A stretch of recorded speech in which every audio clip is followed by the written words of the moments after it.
Hello ஹாய்ங்க, வணக்கமுங்க.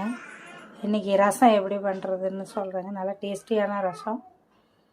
5 தக்காளி எடுத்து கழுவி பாத்திரத்தில் வச்சுருக்காங்க. தண்ணி ஊற்றி வேக வச்சு எடுத்துக்கலாங்க.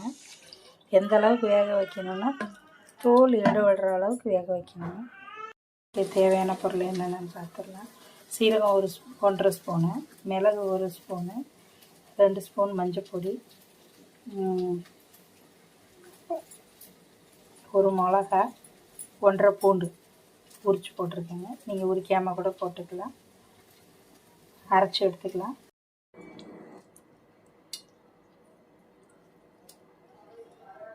தோலெல்லாம் உரிச்சிட்டு வேக வச்ச தக்காளியை மிக்ஸி ஜாரில் போட்டு அரைச்சிக்கலாங்க.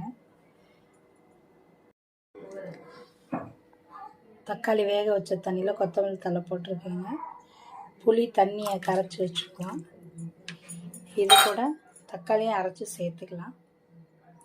அரைச்சி ஊற்றி கலக்கியாச்சுங்க. கலக்கி வச்சுருக்கேன். இப்போ தாளிச்சிடலாம். இருந்தாக்கலாங்க. எண்ணெய் ஊற்றி கடுகு உளுந்தம் பருப்பு போட்டிருக்கேங்க. வெடிக்கிட்டோம். உளுந்தம் பருப்பு வெடிச்சிருச்சுங்க. காஞ்ச மிளகா கருவேப்பிலை போட்டுக்கலாம்.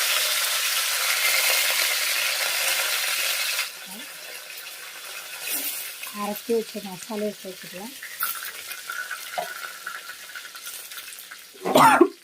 நல்லா வதக்கிக்கோங்க. நல்லா வதக்கிட்டு கொஞ்சம் ஓரளவு வதக்கிக்கோங்க. அரைச்சி வச்சுருக்க ரசத்தை ஊற்றிடலாங்க. ஊற்றி நல்லா கிண்டி விடணும். உப்பு, கல் உப்பு சேர்த்துக்கலாம். தேவையான அளவு